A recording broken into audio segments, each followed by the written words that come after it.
Last class में हमने power और एनर्जी के बारे में किया था, है ना।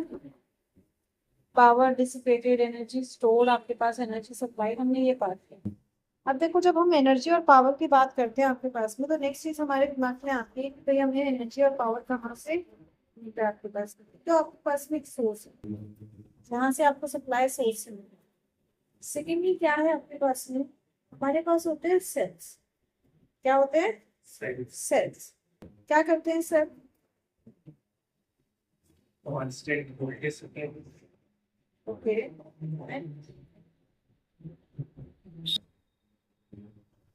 What is a cell? How will you define a cell?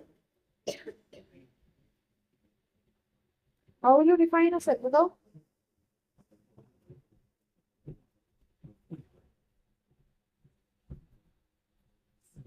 कोई भी डिवाइस जो डीसी करंट सप्लाई और एक कांस्टेंट वोल्टेज प्रोवाइड करने वाला एक सर्किट। और वो किस कारण से प्रोवाइड हो पाती है? जो flow of current, flow of electric charges और करंट पार्टिकल को मेंटेन करके रखता है। इसी कारण से तो हो पाती है आपके पास। सवाल में सवाल मत छोड़ो। जब तक सवाल में सवाल छोड़ोगे तब तक फंसते जाओगे। एक बार बताइए मुझे आपको, राइट। देखो, सेल क्या है आपके पास? सेल एक सोर्स ऑफ एनर्जी। सबसे बेसिक सिंपल भाषा में अगर हम बोलें तो सेल क्या है हमारे पास? It is a source of energy, जिससे कि भाई हमें जो है वो ताकत मिलती है। हमें जो है वो एनर्जी, ताकत मीन्स वो वाला नहीं ताकत आपके पास में, हम जो है वो वर्क डन की बात कर रहे हैं, मतलब जिससे हमें जो है वो एक एनर्जी प्रोवाइड हो। कैसे? क्योंकि ये मेंटेन करके रखता है फ्लो ऑफ चार्ज को, because this maintains the flow of charge in a circuit. क्या करता है आपके सर्किट में? फ्लो ऑफ चार्ज को जो है वो मेंटेन करके रखता है। एक्चुअल में होता क्या है, सेल्स के अंदर होती है आपके पास में स्टोर्ड केमिकल एनर्जी। क्या होता है इनके पास में? They have stored chemical energy.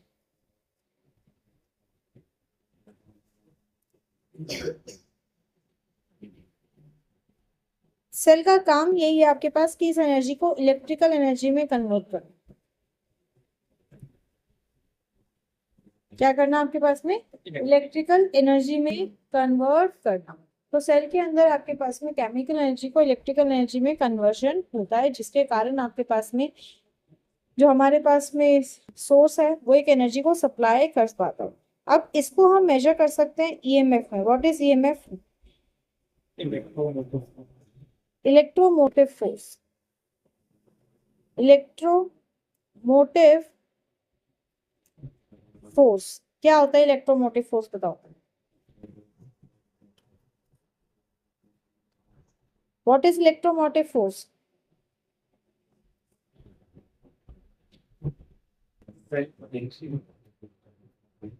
How will you define this? आप उसका दूसरा नाम बता रहे होंगे।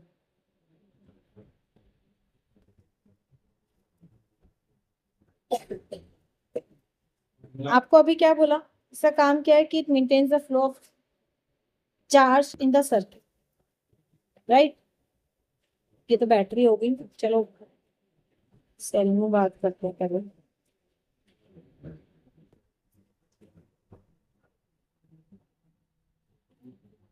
हमने क्या बोला? इसका काम क्या है आपके पास में? इसका काम है आपके पास में कि इस सर्किट में आपके पास में चार्ज पार्टिकल्स के फ्लो को मेंटेन करके रखना है, राइट। तो सेल ने जब चार्ज पार्टिकल के फ्लो को मेंटेन करना है, दैट मीन्स कुछ वर्क डन भी करना है कि नहीं। ये जो इलेक्ट्रिक सेल है हमारे पास में, ये कुछ वर्क डन कर रहा है। किस में कर रहा है आपके पास में? जो हमारे पास करंट है, चार्ज है आपके पास में, उसके कंटिन्यूस फ्लो को मेंटेन करने के लिए एक वर्क डन कर रहा है आपके पास में। ये जो वर्क डन हमारा सेल कर रहा है, वर्क डन हमारे सेल के द्वारा किया जा रहा है यूनिट चार्ज पे, कि भाई वो चार्ज को इस पूरे सर्किट में फ्लो करा रहा है, इंक्लूडिंग द सेल इटसेल्फ। वो भी तो कनेक्शन है आपके पास में, उसके अंदर से भी तो हो रहा है आपके पास में। Is known as EMF, electromotive force आपके पास में। Work done by the cell In moving unit positive charge,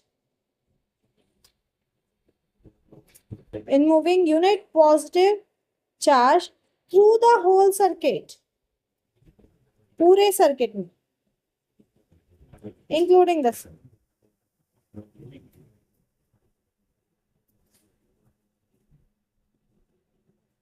is called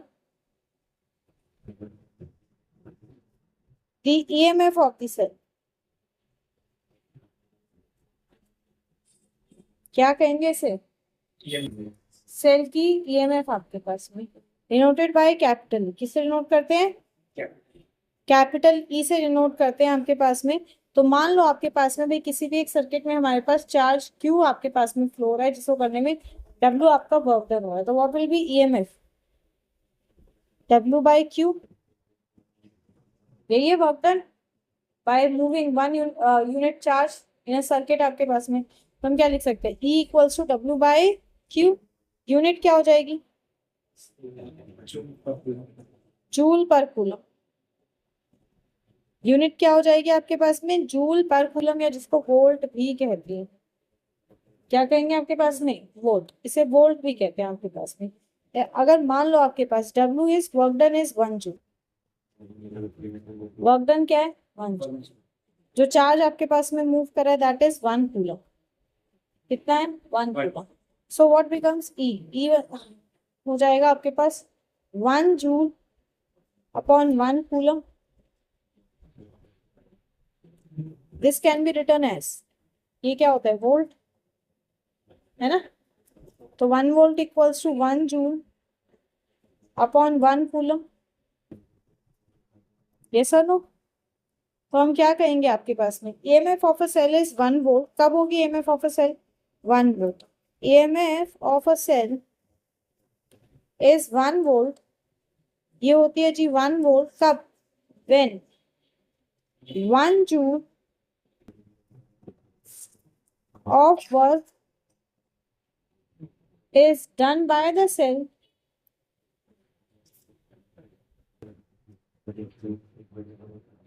in moving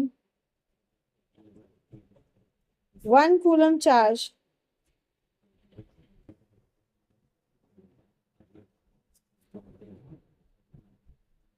across the circuit। समझ में आ गई बात? क्लियर? मतलब करंट है आपके पास, देयर विल बी एक रेजिस्टेंस आपके पास जो आप ऑलरेडी पढ़ चुके हो। Now a term comes internal resistance. What is internal resistance? बताओ, what is internal resistance? Resistance क्या होता है?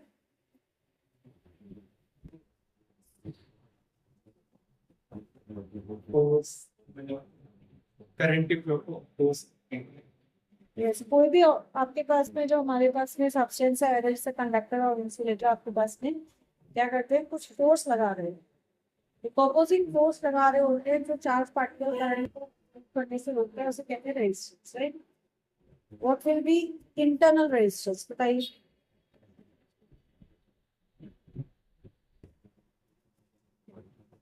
इंटरनल रेजिस्टेंस क्या है?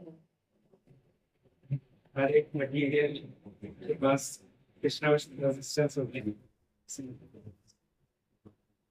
सबसे पहले तो मटेरियल के पास में, प्लस सेल के पास में, सेल में से भी चार्ज पार्टिकल मूव कर रहे थे, इसीलिए मैंने इंक्लूड किया था यहाँ पे कि तू मेरे से पूछे, पर तूने मुझसे बेटा पूछा ही नहीं। मैंने यहाँ पे इंक्लूड किया था, including the cell, including the cell. तो जब उसमें भी चार्ज मूव हो रहा है, मतलब एक रेजिस्टेंस तो वहां पे भी है, दैट इज इंटरनल रेजिस्टेंस आपके पास में। ठीक है? इंटरनल रेजिस्टेंस किसका है? सेल का। So internal resistance of a cell है क्या आपके पास? भाई जो रेजिस्टेंस आपके पास में, अभी बोला आपकी सेल में क्या है? केमिकल एनर्जी, मतलब उसके अंदर इलेक्ट्रोलाइट आपके पास प्रेजेंट है, राइट? जो कि आपके पास में कोई एक रिएक्शन होता है उनमें, और फिर वो हमारे पास में करंट सप्लाई करते हैं, इलेक्ट्रिकल एनर्जी को सप्लाई करते हैं। तो ये जो इलेक्ट्रोलाइट सेल के अंदर प्रेजेंट है, ये एक रेजिस्टेंस प्रोड्यूस करते हैं। अरे बात समझ में, ये एक रेजिस्टेंस प्रोड्यूस करेगा, उसे कहेंगे इंटरनल रेजिस्टेंस आपके पास में। So internal resistance of a cell is defined as the resistance offered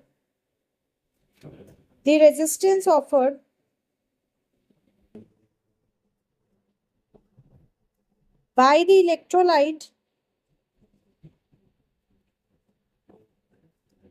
of the cell to the flow of current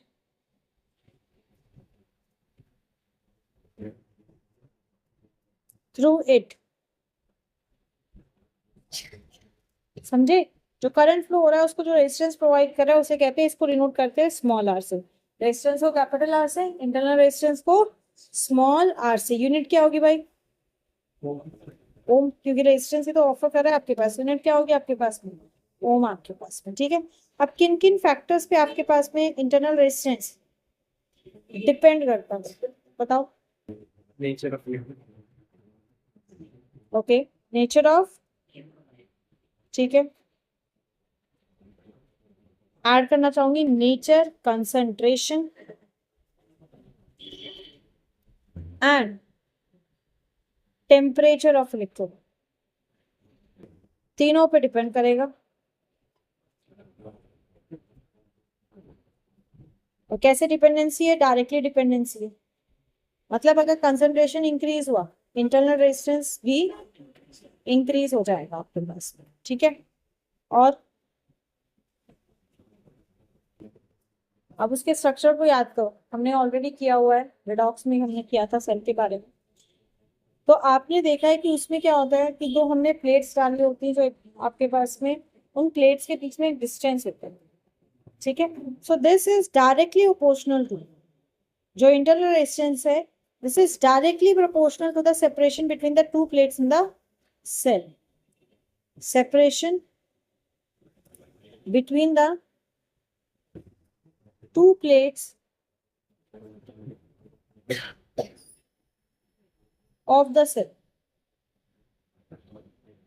मतलब अगर आप सेपरेशन डिस्टेंस बढ़ाएंगे, इंटरनल रेजिस्टेंस सेपरेशन आप घटाएंगे, सीधे समझो, जो बड़े वाले होते हैं वो ज्यादा सारे आपके पास में, जो मोटे तकड़े वाले से होते हैं हमारे पुराने टाइम पे जो आते थे, वो ज्यादा प्रोवाइड करते हैं करंट आपके पास। समझ में आ रही है बात?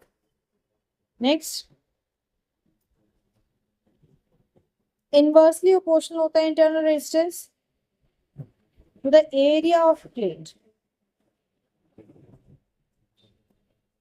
जो आपके पास में प्लेट टिप है उसका जो एरिया है आपके पास में, इलेक्ट्रोलाइट में जो प्लेट टिप है उसके एरिया के इनवर्सली प्रोपोर्शनल होता है। एरिया बड़ा हो गया, इंटरनल रेजिस्टेंस कम हो जाएगा, घट जाएगा। एरिया अगर आप घटाओगे, लाइक थिन आपने ली बहुत ही, तो क्या हो जाएगा?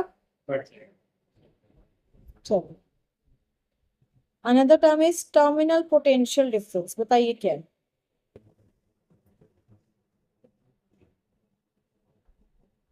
What is terminal potential difference? Denoted by V only. बताओ। पॉजिटिव और नेगेटिव करंट के बीच में वेरी गुड, क्या बात है। मैं पॉजिटिव वे में बोल रही हूँ, ये मैं सोच रही नेगेटिव में बोल रही हूँ, पॉजिटिव में बोल रही हूँ। वेरी गुड, मतलब लगा लिया कि भाई इसी की बात हो रही है तो इसी के होंगे। क्या है आपके पास में टर्मिनल पोटेंशियल डिफरेंस? जो सेल के आपके पास में दो टर्मिनल्स है, सेल के आपके पास में दो टर्मिनल्स, एक पॉजिटिव टर्मिनल और एक नेगेटिव टर्मिनल है। तो इन दो टर्मिनल्स के बीच में जो पोटेंशियल डिफरेंस है आपके पास, जब आपने सेल से करंट को निकाला तो उसे कहते हैं हम terminal potential difference। So this is the potential difference. This is the potential difference between the two terminals of a cell in a closed cell।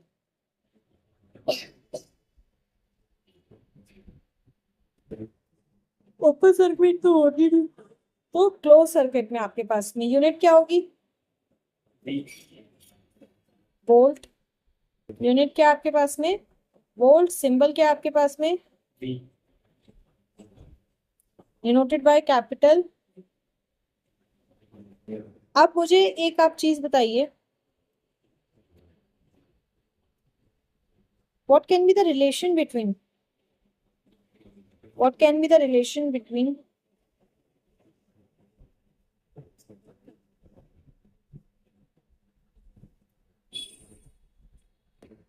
terminal potential difference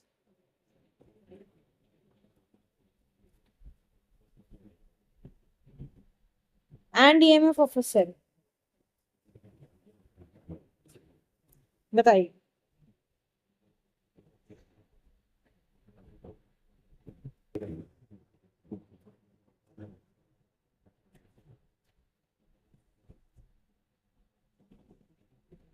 EMF standard conditions में.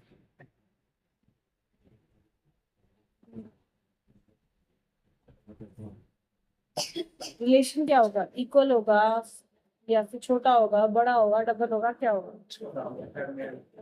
Terminal potential difference हमेशा क्या होगा आपके पास में? Very good. TPD is always less than EMF। क्यों? अब ये बता दिया, मुझे इसको एक्सप्लेन करके रीजन बताओ कि ऐसा क्यों होता है, व्हाई इट इज सो।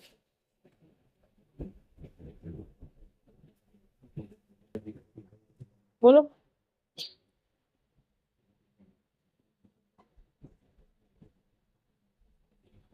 जल्दी बोलो। EMF क्या है? इलेक्ट्रोमोटिव फोर्स, जो कि वर्क डन है आपके पास में यूनिट चार्ज को मूव करने के लिए जो हुआ है, दैट इज W/। अब चार्ज पार्टिकल का मूवमेंट कैसा था, हम डायरेक्ट फिलोसफी कर चुके हैं, मतलब उसका मोशन जो है वो चेंज भी हो सकता है आपके पास। रिपल्सिव फोर्स भी एक्ट कर रहा होगा आपके पास ऑपोजिट चार्ज पार्टिकल्स में, कैसा भी हो, हमें मोशन से मतलब है, that is right. Terminal potential difference क्या है? अब देखो आपके पास जो सेल है, इसके टर्मिनल्स के बीच में एक पोटेंशियल एग्जिस्ट कर रहा है, पर क्या होगा आपके पास में, इसके पास इंटरनल रेजिस्टेंस, मतलब इसके पास में एक पोटेंशियल, इस कारण हम देख रहे हैं चार्ज पार्टिकल्स मूव कर, मोशन कर, पर ये जो रेजिस्टेंस है ये इस मोशन को रोक भी तो रहा है, हाँ है ना, ये इसको रोक भी रहा है।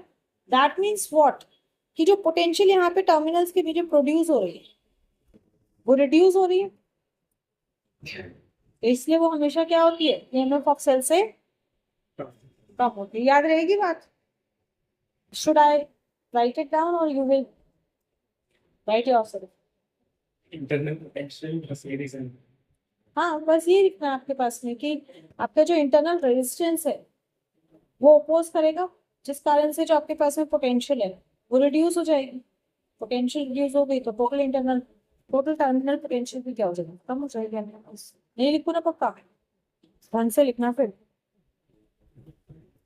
चलिए फिर इनका रिलेशन करते हैं। ये बोल दे रिलेशन, तो खुद निकाल के देगा। तो relation between terminal potential difference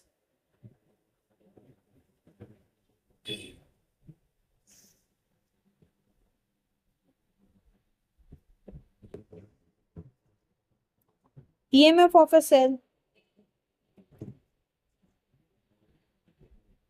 and internal resistance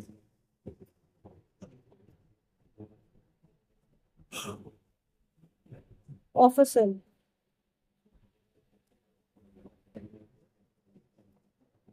ये निकाल के दे दो बेटा, मैं मान जाऊंगी आपको। रिलेशन निकालना है आपको किसमें, टर्मिनल पोटेंशियल डिफरेंस में, इंटरनल रेजिस्टेंस में एंड EMF, मतलब E और स्मॉल r और क्या बच गया, इन तीन का रिलेशन बताना, निकाल के बताएंगे सर? बताइए, ट्राई करेंगे, फटाफट करो। देखो रिलेशन बोल रहा है, चलो दो केस होंगे आपके पास। पहला केस, जब कोई करंट ड्रॉ नहीं होगा, no current is drawn from the cell.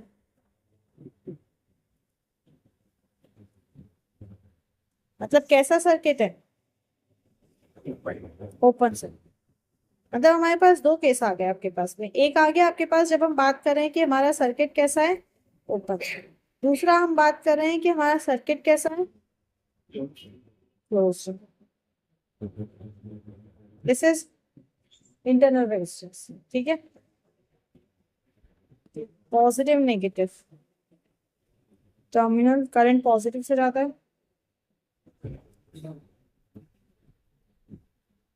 इसका ईएमएफ ले लिया हमने E। तो जब आपके पास कोई भी करंट सप्लाई नहीं हो रहा है, आपके पास में क्या हो रहा है, आपके पास कोई भी करंट सप्लाई नहीं हो रहा, दैट इज ओपन सर्किट है आपके पास।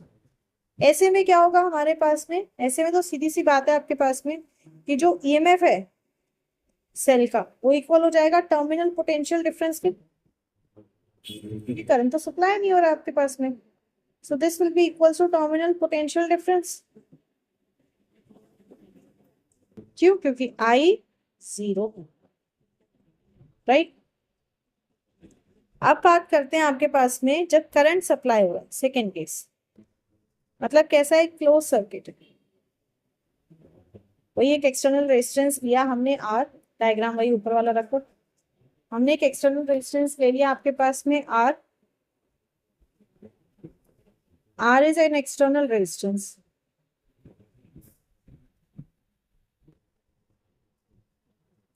Small r is internal resistance.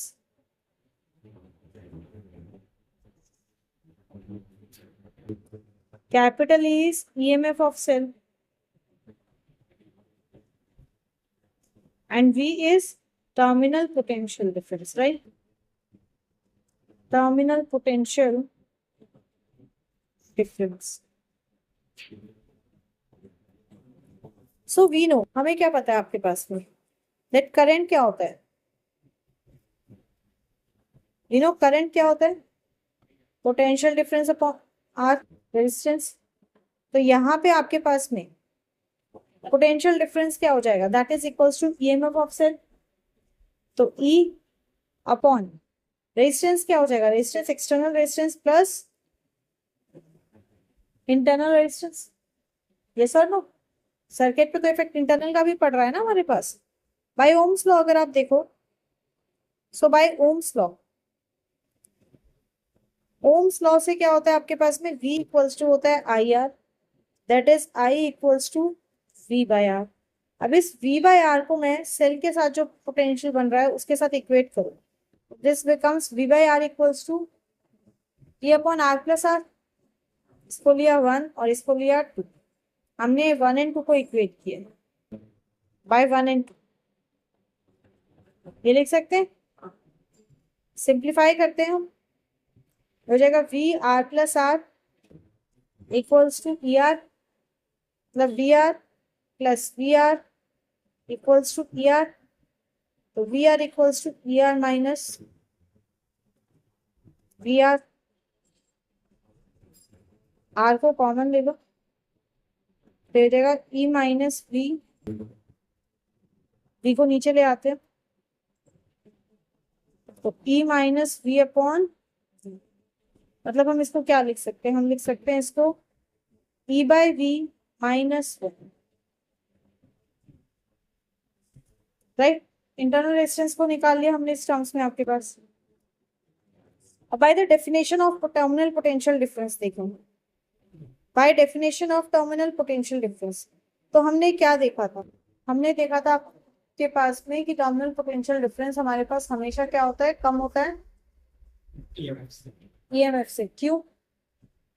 क्योंकि सेल्स के बीच में भी इंटरनल रेजिस्टेंस एग्जैक्टली आपके पास में, तो हम क्या लिख सकते हैं, that V equals to E minus I R. इसका ही डिफरेंस है ना आपके पास में कि जो सेल का इंटरनल रेजिस्टेंस है उसके कारण आपके पास प्रोड्यूस हो रहा है। तो क्या रिलेशन बन गया आपके पास, V equals to E minus I R. अब गलती क्या आपके एक छोटे से साइन की है ना, है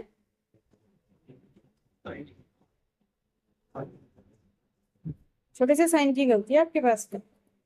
सो EMF and terminal potential difference same नहीं है। कई बार क्या होता है, टीचर वाइवा में पूछेगा बेटे कि ईएमएफ और टर्मिनल पोटेंशियल डिफरेंस में फर्क क्या है, या दोनों सेम है। 90% जो है वो बच्चे सबसे पहले जवाब देंगे सेम ही तो हो, बट सेम नहीं है आपके पास में। ईएमएफ क्या होता है आपके पास में, ये मैक्सिमम पोटेंशियल है। This is the maximum potential difference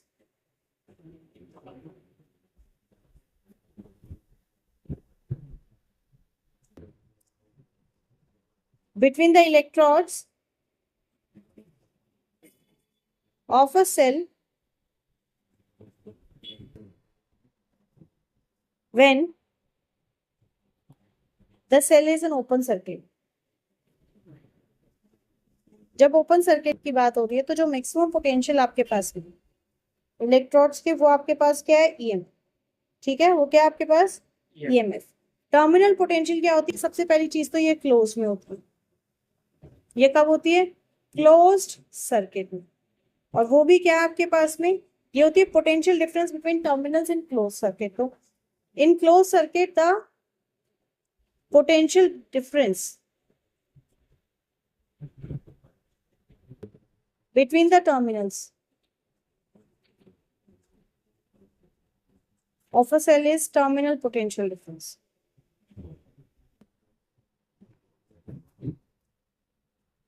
ठीक है, अब मुझे बताओ क्या ईएमएफ रेजिस्टेंस पे डिपेंड करेगा? नहीं, नहीं, ये नहीं करता आपके पास में। This is independent of resistance, this is independent of the resistance of circuit.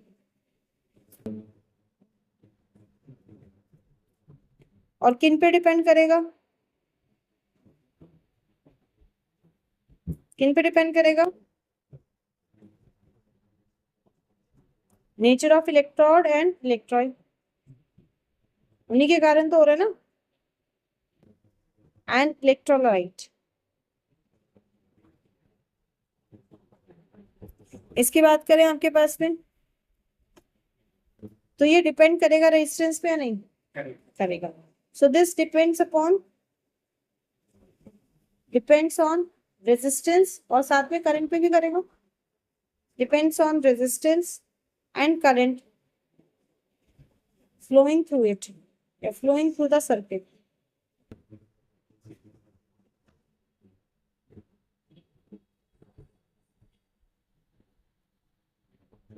ठीक है,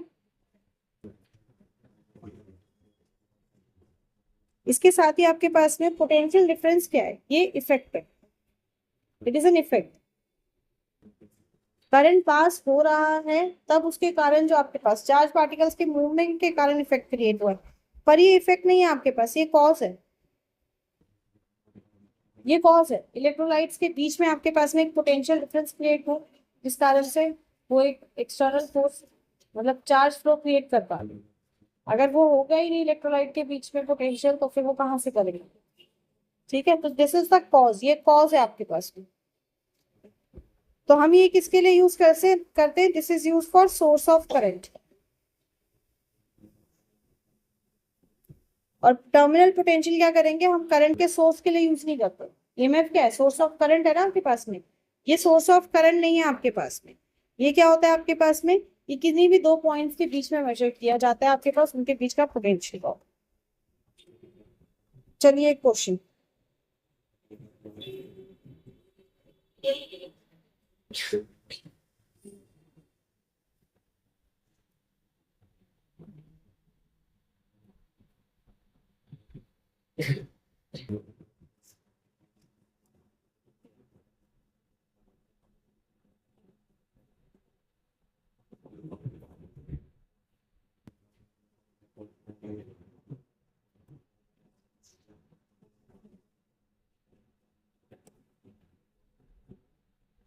कहता है reading of volt meter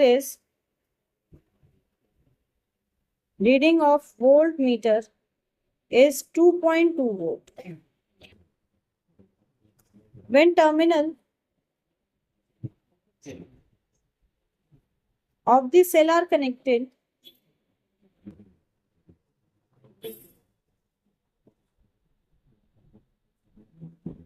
to a resistance of 5 ohm।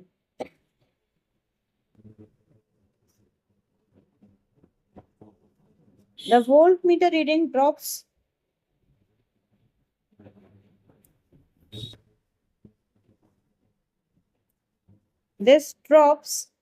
to 1.8 volt.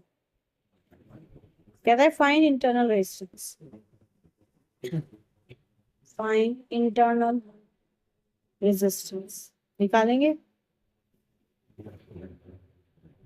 फटाफट निकाल के बताइए मुझे। आपके पास क्या है, आपको दिया ईएमएफ कितनी है, व्हाट्स द ईएमएफ कितना है, इट इज 2.2 वोल्ट, ठीक है। Then it is 1.8 volt potential आपके पास, this is given to you 1.8 volt आपके पास, और रेजिस्टेंस आर कितना है 5। इंटरनल रेजिस्टेंस क्या हुआ था, अभी निकाला formula, E minus V by V into capital R, मतलब 2.2 माइनस 1.8 अपॉन 1.8 इंटू 5, तो ये हो जाएगा तुम्हारा कितना 0.4 अपॉन 1.8 इंटू 5, इसको डालो 4 9 18 5 2 10 10 बाई 9 आ रहा है ना, क्या गड़बड़ की। चलो एक क्वेश्चन और देखो, ये भी आप साथ के साथ बता देना।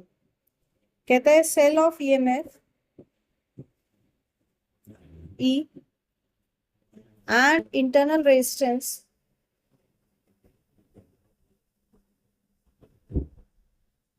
R gives a current of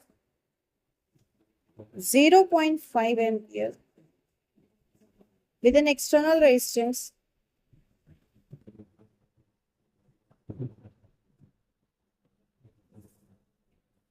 Sure. 12 ohm and a current of 0.25 ampere with an external resistance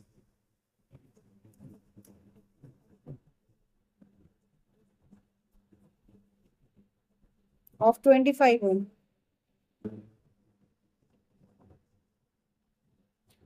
कहता है calculate internal resistance and EMF, बताओ क्या करेंगे, यहीं पे बताओ क्या करेंगे।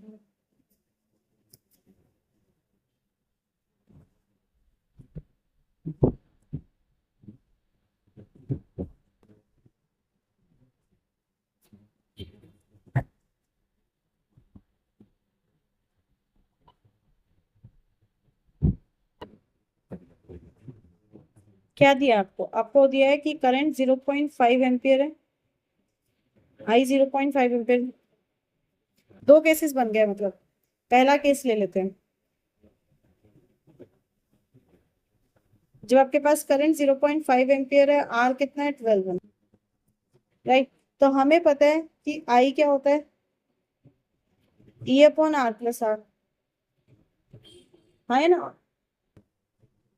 तो ये हो जाएगा 0.5 equals to E upon 12 plus R आपके पास, तो ये सिंप्लीफाई करो, ये हो जाएगा 0.5 12 प्लस आर इक्वल्स टू, मतलब 60 प्लस 0.5 आर इक्वल्स टू, एक तो ये बन गया, नहीं ये गलती नहीं बनना। फिर केस 2, हम दोनों इक्वेशन को सॉल्व करके निकालेंगे ना आप, लेकिन वो तो बैटरी सेल तो वही है आपके पास में।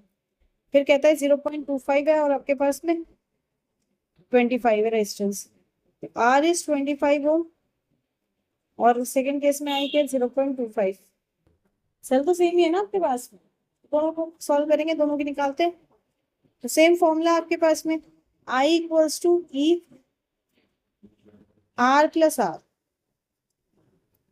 ये हो जाएगा 0.25 equals to E 25 plus R, cross करते हैं, 0.25 into 25 plus R equals to E, क्या आ जाएगा, ये आ जाएगा 6.25 प्लस 0.25R इक्वल्स टू,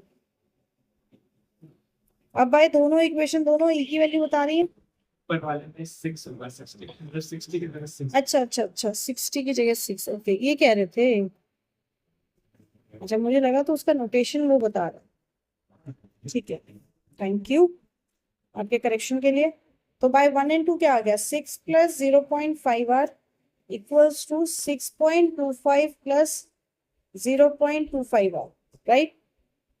लिख सकते हैं, सिंप्लीफाई करो।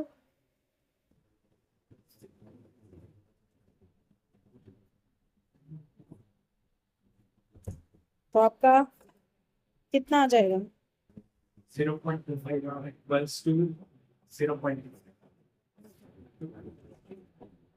मतलब R आ गया 1। अब R1 आ गया, किसी भी एक इक्वेशन में पुट कर दो आप। ये कहाँ जा रहे हो, ई क्या था आपके पास, 6 प्लस 0.5R, फर्स्ट वाले में हो जाएगा 6.5 वोल्ट। अगर आपने आर को 1 ले लिया, यही बन जाएगा ना। मतलब इंटरनल रेजिस्टेंस कितना है आपके पास, internal resistance is 1 ohm, and जो आपके पास इंटरनल सेल की ईएमएफ आपके पास में वो है 6.5। समझ में आई बात, नहीं आते। कल करेंगे हम कनेक्शंस जो है आपके पास सीरीज एंड कॉम्बिनेशन उनके सारे, तो इसको पढ़ के आइएगा।